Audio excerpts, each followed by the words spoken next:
Good morning, you guys. It's your boy Bill Mahari here, representing Mahari Nation Sports Podcast. Much love to the entire LDBC and the entire basketball community. If you want more basketball content, tune into Basketball Conversations every Friday night, 9 p.m. Central Time. This is where we discuss basketball-related topics, news, debates, and everything else in the world of basketball. If you're new to the channel, make sure to hit the subscribe button, hit the bell icon to get all the latest notifications when I start dropping videos and live streams. And please spread the word about the channel. All right, you guys, let's get down to it. This is another episode of Morning Historical Perspective.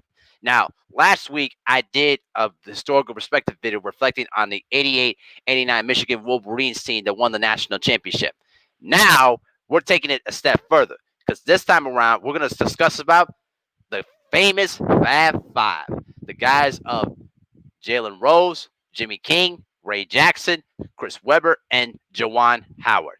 This is without a doubt one of the greatest starting lineups you could ever find in all of college basketball, and they were basically a monumental change to the entire the complexion of college basketball. All right, this is a team that basically started as all five freshmen. Now, when you look back at the recruiting class of 1991. Chris Webber was a top recruit in the nation. All the schools wanted Chris Webber on their team. He was basically a 6'9" power forward who can run the floor. He can dribble. He can basically dribble the ball. Very versatile, powerful rebounder, strong hands, and can finish in the paint. All right. And this was a guy that was basically had all the charisma and the attitude that will ooze off of your team to help you win. And the other guy that was also there too in Chris Webber's backyard was Jalen Rose too. Jalen Rose was basically a southpaw point guard. All right, he could play both basically play both, you know, the small forward, and he could even play any of the guard positions. But his favorite position was the point guard position. Basically playing at Southwestern High School. All right, he he helped lead Southwestern to a state championship in '91 and was the number one ranked team in all of the nation and committed to playing with Michigan. Okay, but all of that was not possible if it wasn't for the first recruit that Steve Fisher obtained when he was coach at Michigan, and that was Juwan Howard from Chicago. Okay, Juwan Howard was the third best player in the nation. He was basically a 6'9" power forward. You know what I mean? He could finish. He could basically post up very well. Very tenacious defender too, as well. And when he when he went to Chicago Vocational Career Academy, he played 3 seasons of varsity basketball there too, and he was basically an All American in 1991. He was McDonald's All American too. All these great things. But the sad part is that his mother died of a heart attack as well during his senior year, and so Michigan was pretty much the number one on his list. All right, and so pretty much by that time, you know, pretty much by that time, you know, Juwan Howard committed himself to playing to Michigan, but it didn't end there because Juwan Howard played a huge role in the recruiting process. He was able to help recruit two guys from Texas, Jimmy King from Plano, Texas, and Ray Jackson from Austin, Texas, and those were three critical guys. They were able to get Jimmy King, who was the ninth best player in the nation, who was a two guard. All right. And then he was also obtained Ray Jackson, who was the 24th best player in the country. Those were out. That was a phenomenal recruiting guys.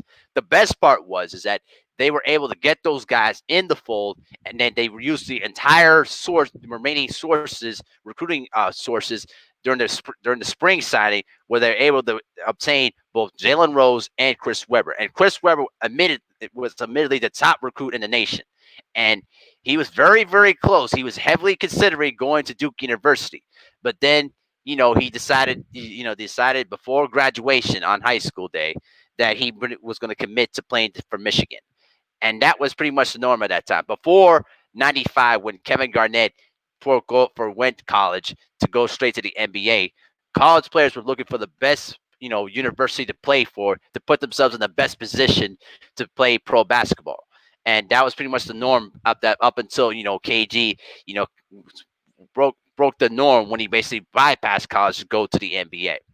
And immediately these guys were entertaining, they were full of energy, and they brought a new enthusiasm to basketball that nobody had ever seen before. And this was a team that really wanted to start, that really wanted to play together as a starting five. But Steve Fisher was basically said that he didn't believe in playing starting all five freshmen. So he pretty much was committed not to start all five freshmen. All right. And when they basically start the season on December 7th, they only started at least three of the guys on the floor, three of the freshmen, which was Jalen Rose, Chris Webber, and Juwan Howard. Those were the three guys. Okay, it wasn't until early on, early on in January when Jimmy King was also added to the lineup. Unfortunately, Ray Jackson wasn't getting much playing time at the start of the year, and he was getting frustrated. And even and you look back at that 30 for 30 documentary, Ray pretty much admitted that he was close to transferring. He wanted to transfer because he wasn't getting any playing time. But if it wasn't for the brotherhood and the love and the connection that team had for one another, it really helped them out during the rough times. And it wasn't until February the 9th of 1992 in a game at Notre Dame where pretty much Steve Fisher pulled the trigger and started all five freshmen, which became an unknown commodity in college basketball. I'm going to explain to you guys a big game that really put them on the map. Before that moment in February, they went up against the number one team in the nation on December 14th against the Duke Blue Devils, who are basically defending national champions. Now, y'all most know that 92 Duke team with Bobby Hurley, Thomas Hill, Grant Hill, Brian Davis, Christian Leitner, them guys. You know what I'm saying? That was pretty much a loaded team. And there was a lot of tension heading into that game. And those young players pretty much showed their stuff on a big national stage because this was basically a nationally televised game on CBS at that time. And many felt that Duke was going to roll over against Michigan. Not to be the case. Michigan played tough throughout the entire game and forced the game into overtime, where eventually Duke was able to prevail in the end. But by that time, the nation pretty much had a good view of what this Fab Five team was all about. And the best part was you knew we were going to see that team again. So you fast forward to February the 9th, all right? They were at Notre Dame, and they put Ray Jackson in the starting lineup. And all five freshmen, for the first time in the history of college sports, played in an actual athletic game with all five freshmen on the floor. Not only did Michigan went on to win the game, but every single freshman on that team scored for Michigan and went on and then on to win. But the big problem with that was that it created some tension within the team because, particularly from the upperclassmen, because these were guys that were been with the program. Some of them were one of them was even part of the '89 championship team. That was Rob Pelinka, who's currently the general manager of the LA Lakers. And there was a lot of tension during that time because the upperclassmen were basically committed themselves to the program for all these years, and you know they were being slighted by these young up and coming freshmen that basically took their jobs away from them. And it was pretty much tough. But I would say that freshman team, basically held their own, and the upperclassmen were pretty much receptive to helping out the freshman team, develop into a winning team. And that's really a credit to Steve Fisher and to the maturity of those upperclassmen. Because trust me, if this was any other time, even in today's standards, I bet you right now, there would have been a lot of other players that would have not handled it the way they did. And Jalen Rose even said it to himself that nothing makes you more upset than playing behind a freshman. And he pretty much said that if he were an upperclassman during that time, he would have not accepted that, and he just would have quit the team. So they were able to basically get along pretty well, and they were actually winning some games along the way. Then they became a cultural phenomenon. They were advertising the athletic. They basically advertised black athletic shorts, black socks, the baggy shorts, basically switching away from the old tight shorts that many college teams were wearing at that time. And it was much needed too, because in all sincerity, those tight shorts that a lot of college basketball players were wearing during the '80s, I mean, it was just no, Nah, it wasn't going to work out in the long run. So thank goodness for that. But at first, Steve Fisher was not cool with that, but they made an agreement that if they were going to win games, that he would do it, and it worked out well in the long run. And that 91-92 team, did pretty well. They finished the regular season as the 15th best team in the nation and won 25 games, and were the sixth seed, in in basically in the South region, and they kicked off a Cinderella. Basically, it wasn't kind of a Cinderella one, but you could call it that. That 92 team, with five freshmen on the floor, made it all the way to the national championship game with five freshmen on the floor. It was something that was never ever happened in actually up that time in college sports. Before I throw out, the 23rd, basically the 2013, 2014, you know, I should say the 2012 Kentucky team with Anthony Davis and them boys, you know, five freshmen on one team going to the national championship game was something that was never heard of before. And it was something that was never seen before. And the nation got to see what this team was capable of. And they were able to make a big one. They basically defeated, got really good teams. They defeated Oklahoma State, Ohio State, and then a very good Cincinnati team. You know what I mean? They really made their statement during the entire run to the tournament, and it was pretty much a magical run up until they ran up against Duke, in which they were basically leading by 3 points at the half, until Duke pretty much turned it on in the second half, scoring the last 14 points of the game to pretty much blow them out by 20 points. But the big thing was is that team, the roots of returning back to the Final Four were there, and they knew heading into the next year that it was either championship or bust that year. And you fast forward to that 92-93 season, you know what I'm saying? They they basically started the season as the number one best team in the nation and finished out third. And they had really a good time playing together.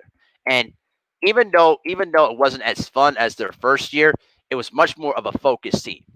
They were much more driven and much more focused of what they were pretty much doing. Although the one team that they had, trouble with, and there's one of the other teams they had trouble with, they had trouble with the Indiana Hoosiers, who, if you watch Bob Knight's motion offense, I mean, it can frustrate a lot of different teams.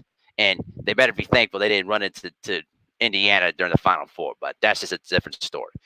Point is this: they finished as the third best team in the country, and they were basically the number one seed, in the NCAA. They were basically the number one seed in the basically in the West Regional, and made it back to the Final Four after surviving against Kentucky in an overtime slugfest. They went up against North Carolina, and I would tell you that game unfortunately showed a lot of the weaknesses of the Fab Five team, because even though they were big and athletic, they really that front line didn't have a consistent shooter to help space the floor a lot for them. Even though Jimmy King was pretty much their best shooter of the five, they really had a team that, sometimes they didn't play up to their skill set and they're up to their capabilities.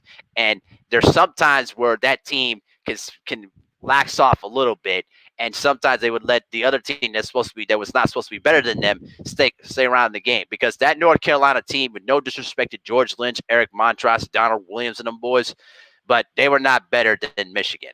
I'm sorry to say, but that game was a classic, and it came down to a one possession game, and Weber was pretty much carrying that team throughout that entire ball game, because that game Weber had 23 points and had 11 rebounds. So there was no doubt that Westbrook was the best player of that team, and if they would have won the game, he would have been out. He would have been obviously the most outstanding player of that entire Final Four. But you flash forward back, Pat Sullivan was at the line for North Carolina. He made one out of two free throws, and then as the time was going on, Weber got the rebound. Okay, he got the rebound, and then after that, um, Chris Webber wanted to call a timeout, and he accidentally dragged his pivot foot and actually traveled, but the referee behind him didn't call the travel. He stood there, watched the whole sequence, and shot at his head no, as Dean Smith and the rest of the Carolina bench went nuts. Nuts. calling for the traveling violation, and it was clear it was travel. Then Weber breaks the ball into the front court and dribbles it all the way out to the Michigan bench. Then this is where North Carolina basically trapped them towards the corner to try to force Weber to either force the ball out of force a bad pass or turn the ball over. Then as Weber turns around and pivots, he calls a timeout. Now before that play, all right, before that play, um, during that timeout, when Michigan took their last timeout, they were informed that they had no timeouts remaining. But there was a guy on the bench by the name of Mike Talley who basically threw out the signal to timeout all the way up towards the other side of the court. And and then Chris Webber saw that and basically was confused about did that did we really had a timeout left? He thought that they actually had a timeout, and then the sequence happened. And when Weber found out that they didn't have a timeout left, it was basically a technical foul. North Carolina made their last four free throws to pretty much close out the ball game and win the title. And it was very, very devastating. It was one of the most devastating, losses, in Michigan basketball history because they should have won that game handedly, and it didn't turn out that way. And unfortunately, it was pretty much the end of that 5-5 era. As quickly as it began, it ended very, very quickly because a week later, Weber declared for the draft. Even though the last four remaining players stayed together, they actually did not. They didn't do too bad as well. They actually made it to the Elite Eight, in the next tournament. But unfortunately, they ran into uh, Nola Richardson and the Arkansas Razorbacks with their 40 seconds of hell, the 40 minutes of hell offense. And after that, Jalen Rose and Juwan Howard, went to the NBA, and then Jimmy King and Ray Jackson left the next year after '95. And so, pretty much that team was pretty much done with as quickly as it began. But unfortunately, you guys know after that, the Michigan scandal began. After that, when the booster Ed Martin was allegedly paying loads of money to Chris Webber, you know, during his time in Michigan. And unfortunately, I'm not going to go too much into the story into that, but it basically vacated their entire records of that whole Fab Five period, and then it cost Steve Fisher his job. And I think that's one of the reasons why Weber is basically been held off of the Hall of Fame for a very, very long time because of that, because of what really happened. Because remember, he lied to the federal grand jury, and then basically it was almost basically was charged with contempt of court, which he could have served prison time for, and thankfully he didn't. But that whole entire Michigan scandal is one of the reasons why I believe that Weber is not in the Hall of Fame for that particular reason. But after that, Jalen Rose, had a really good career in the NBA. He had strong years with the Pacers and helping them lead to the NBA Finals. Weber is the best player of that entire crew. He basically made the All Star team 5 times. He helped lead the Sacramento Kings to the Western Conference Finals. You know what I'm saying? And he was pretty much a consistent. He basically was a consistent 20-point game scorer throughout his entire career before his knee injury came into play in 2003 that pretty much slowed down his entire career. So yeah, at the end of the day, guys, even though that team didn't win a national championship, the cultural impact of that team was significant because the baggy shorts, the socks, they were all significant. They were basically like They were basically the hip hop version of the I should say the hip hop version of college basketball that became so much cool and popular during the early '90s. And five freshmen on one team was not heard of in college sports. And you see what's going on in college basketball today. Seeing five freshmen on one team is no longer a big deal as it was back then. It's something that a lot of college teams never did.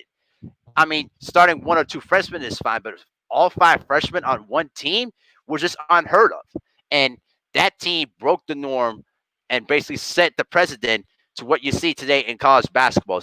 Now you see more of the freshman class, starting together on one team. You would see 4 or 5 freshmen on one team in college basketball in the elite levels. You know, that has become the new norm now in college basketball. So major credit to the Fab Five. They are going to be remembered as one of the greatest teams, in college basketball history, even though they fell short of a championship. But let me know what you guys think in the comment section.